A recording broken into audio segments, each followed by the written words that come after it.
Prior few videos, we've been going over what the last digit in a stick electrode means. We've gone over coding, current, and penetration.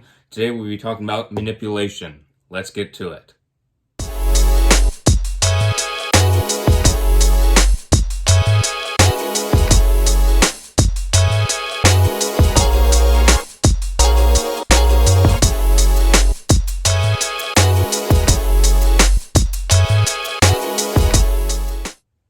If our number ends with the zeros, as our example, E6010, we will be oscillating it. That will be our manipulation. We'll be oscillating it in some form.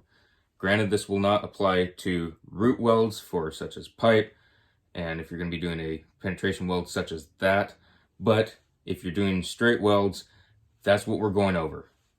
0 is for oscillating. And I would recommend that each time we go along, you say the number and what it does. We're going to be going each one right after the other and write them down. Put them on flashcards. 0 means oscillating.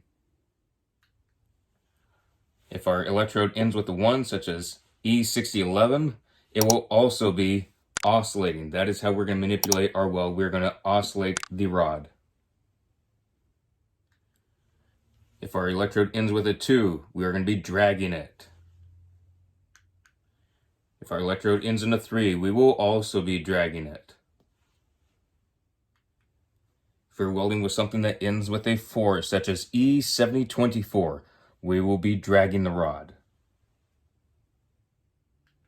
If our electrode ends in a 5, such as our example here, if the 0 were a 5, we will be dragging our rod. Moving on to our next number, if our final number is a 6, we will be dragging our rod. If our final number is a 7, the manipulation will be dragging. Last but not least, our 8, if we're welding with 7018 or E7018, we'll be dragging our rod. Yes, the first 2 are just oscillating and 2 through 8 are dragging. I could have just laid it out like that, but I want to go step by step for each one of y'all. So that way y'all can say the number 0 is oscillating, 1 is oscillating, 2 is dragging, and so forth. Yes, you can write it down.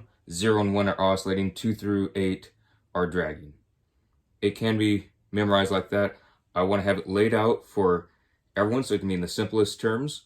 And if y'all want it a little bit more complex and you want several things on here to where we just go over 0 and 1 are oscillating, 2 through 8 are dragging, and have that on part of the board and go over some of the other things that have similarities and differences, I can do that.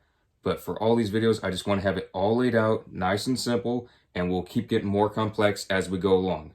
It's supposed to be nice and simple. It's not made to be hard. We will get tougher and tougher, harder and harder here. It's not made to be confusing. It's not made to be hard for you. I'm trying to make it as easy as possible and laid out as simply as I can to make it nice and easy to learn. I'm not trying to make it difficult. I'm not trying to put it out like a test. I'm trying to lay it out so it's nice, simple to learn. Y'all can do your flashcards. Y'all can watch the videos and follow along and just memorize each one. And we'll get more complex as we go along. It's going to get more difficult. I will guarantee that. I just want to start it nice and simple so that way it's nice and easy to memorize. We will be getting more difficult stuff in future videos. So stay tuned. Hope you're all enjoying. Let me know what y'all think in the comments. Are y'all enjoying memorizing this stuff? Do you think you're going to be getting ready for a licensing exam? Let me know. All the journeyman welders out there that are licensed, let me know.